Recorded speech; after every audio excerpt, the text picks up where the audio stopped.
আমি প্রীতি আর প্রীতির সিম্পল লাইফে সবাইকে স্বাগতম জানাচ্ছি। বন্ধুরা কেমন আছো বলো তো? আচ্ছা, চটপটা কিছু খেতে ইচ্ছে করছে, সামনে যদি এরকম কিছু চলে আসে কেমনটা লাগে বলো তো?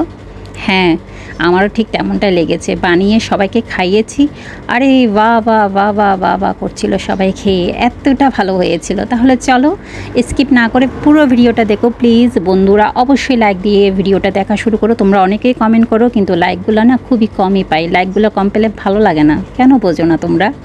প্রথমে দেখতে পাচ্ছ আলু সমোসা বানাবো, তার জন্য আমি আলুটা নিয়ে নিয়েছি। এটা এখন খোসাটা ছাড়িয়ে আমি ছোট ছোট পিস করে নেব। দেখলে তো চুটকি মেরে কাজ হয়ে যাচ্ছে। এখন আমি পরিমাণ মতো জল দিয়ে এটাকে আমি সেদ্ধ করে নেব। এখানে আমি কোনো নুন বা হলুদ কোনো মশলা কিছু অ্যাড করিনি। আর সেই ফাঁকে আলুটা সিদ্ধ হোক, তারই সাথে আমি এখানে একটা বোলের মধ্যে নিয়ে নিলাম 2 কাপের মতো ময়দা। হ্যাঁ, আমি ময়দা দিয়ে তৈরি করছি, তোমরা চাইলে আটা দিয়েও তৈরি করতে পারো। পরিমাণ মতো নুন দিয়ে দিলাম।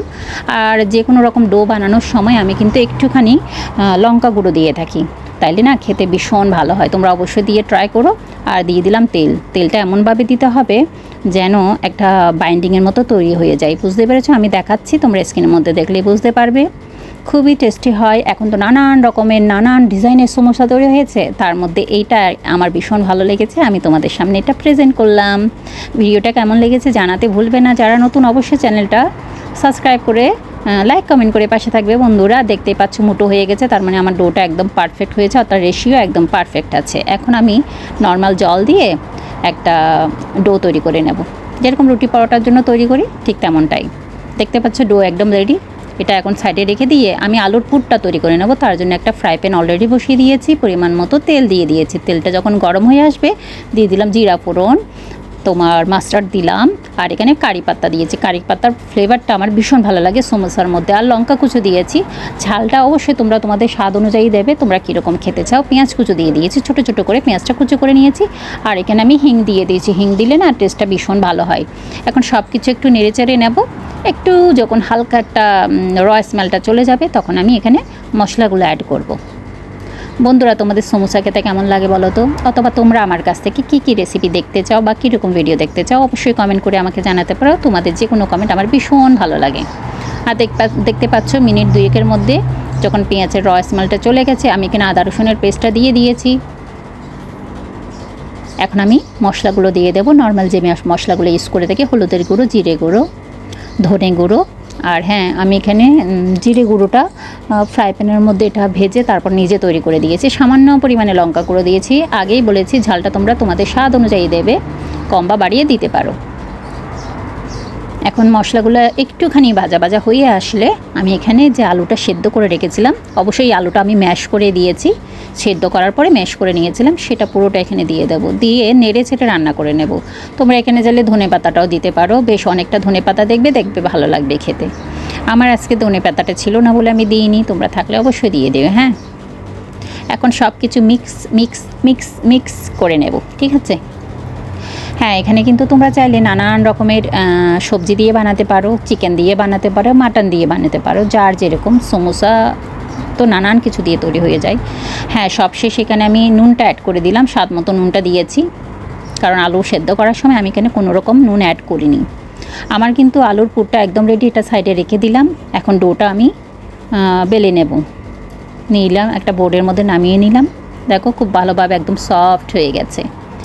এই তো চুটকি মেরে আমি এগুলা এরকম ছোটো ছোটো লিচি করে নিয়েছি। এখন ওখান থেকে একটা লিচি এভাবে আমি রুটি বেলে নেব। যেরকম রুটির শেপ হয় বা পরোটার শেপ হয় সেই অনুযায়ী আমি বেলে নেব।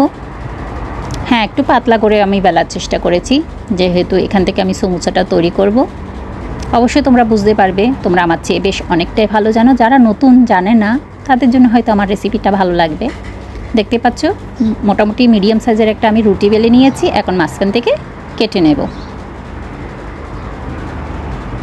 ভীষণই টেস্টি হয়েছিল, কি বলবো, মানে বলার অপেক্ষা রাখে না। তোমরা যদি টেস্ট না করো, না বানিয়ে খাও, তাহলে বুঝতেই পারবে না। এই যে মাঝখান থেকে কেটে নিলাম। এখন আমি আলুর পুরটা বসিয়ে দেবো। আমি কিভাবে করছি সেটা তোমরা যদি ভালোভাবে লক্ষ্য করো তাহলে আমাকে বুঝিয়ে আর বলতে হবে না। সন্ধ্যার সময় এরকম একটা স্ন্যাক্স রেসিপি হলে পুরো সন্ধ্যাটাই মানে আনন্দে ভরে যায়, জমে যায়। এখন আমি একটা পাশ থেকে এটা সমোসার আকার দিয়ে দেব। একটু টেনে যখন তোমরা নিয়ে আসবে দেখবে সমোসার আকারটা শেপটা নিয়ে নিয়েছে। আর বাকির যে ডিজাইনটা কীভাবে করেছি সেটাও তোমরা বুঝে যাবে। একদম ইজি, একদম ইজি।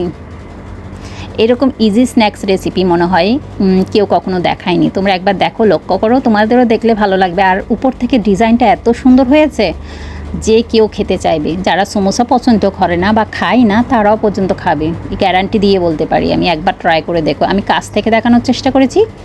আমি পিৎজা কাটারের সাহায্যে এভাবে করে কেটে নিয়েছি, তোমরা ছুরির সাহায্যেও কেটে নিতে পারো। এই যে দেখতে পাচ্ছ হাতের সাথে এভাবে করে ঘুরিয়ে নিলাম আর শেষের দিকে নিয়ে গিয়ে টেনে এভাবে করে আটকে দিলাম। তোমরা এখানে চাইলে আটকানোর জন্য জলটা ইউজ করতে পারো, খুব ভালোভাবে আটকে যাবে। এই তো সবকটা এভাবে আটকে দিলাম। এখন যে বাড়তি সাইডটা আছে না, ওটা আমি কেটে ফেলে দেবো। আজকে ভয়েসটা আমি বাইরে বসেই দিচ্ছি, ওই জন্য একটু সাউন্ড আসতে পারে, তোমরা কেউ কিছু মনে করো না প্লিজ। দেখতে পাচ্ছ কি সুন্দর একটা ডিজাইন চলে এসছে। এটা যখন ফ্রাই হবে না তখন দেখতে আরও ভীষণ ভালো লাগবে। আমি অলরেডি তেলটা বসিয়ে দিয়েছিলাম। তেলটা মিডিয়াম যখন গরম হয়ে আসবে তখনই আমি এখানে সমোসাগুলো ঢেলে দেব। একে একে সমোসাগুলো দিয়ে দেব। খুব বেশি তেল গরম করলে কিন্তু এগুলা ফুলে যেতে পারে বা ডিজাইনটা খুব ভালোভাবে আসবে না। মিডিয়াম আঁচের মধ্যে রেখে তোমরা সমোসাগুলো ফ্রাই করে নিও। আমি মিডিয়াম টু লোয়ের মধ্যে রেখেছি। এখানে একসাথে 3টে সমোসা দিয়ে দিয়েছি কারণ আমার ফ্রাই প্যানটা বেশ অনেকটা বড় ছিল। এভাবে ডুবো তেলে করে আমি ফ্রাই করে নিচ্ছি। দেখতে পাচ্ছ মিনিট দিকের মধ্যে কি সুন্দর একটা মিষ্টি কালার চলে এসছে। এখন এগুলো নামানোর পালা। নামিয়ে তারপর পরিবেশন করব। আর বাকি যে কটা সমোসা ছিল আমি সেগুলোকেও ফ্রাই করে নিয়েছি। দেখতে পাচ্ছ তোমাদের সামনে হাজির হয়ে গেল ডেন্টানা। কেমন লাগছে বলো তো? ইয়ামি না? তাহলে বানিয়ে একবার অবশ্যই ট্রাই করে দেখো, তোমাদের নিশ্চয়ই ভালো লাগবে। আর কমেন্ট করে জানাবে, তোমাদের কমেন্টের অপেক্ষায় থাকে। অবশ্যই লাইক করে ভিডিওটা দেখো, কেউ স্কিপ করো না, শুধু ভিডিওটা দেখো। তোমাদের উৎসাহ অনুপ্রেরণা আমাকে এগিয়ে নিয়ে যেতে ভীষণ ভীষণ ভীষণভাবে হেল্প করে। তাহলে তোমরা সবাই ভালো থেকো। আমি প্রীতি আজকের মতো বিদায় নিচ্ছি। Tata, bye bye. সবাই ভালো থেকো, সুস্থ থেকো। আবার দেখা হবে নতুন কোনো ভিডিও বা ব্লগ ভিডিও নেমে। ঠিক আছে বন্ধুরা, আজকের মতো বিদায় নিলাম। আরে হ্যাঁ, একটা কথা বলতে ভুলেই গিয়েছিলাম। এটা তোমরা যে কোনো রকমের পুদিনার চাটনি, ধনেপাতার চাটনি, মেয়োনিজ বা সস, আমি চিলি অয়েলের সাথে আমি সার্ভ করেছিলাম। ভীষণ খেতে ভালো হয়েছিল। আর কতটা ক্রিস্পি হয়েছে তোমরা শেষের দিকে আওয়াজটা শুনলে বুঝতে পারবে। ওকে বন্ধুরা।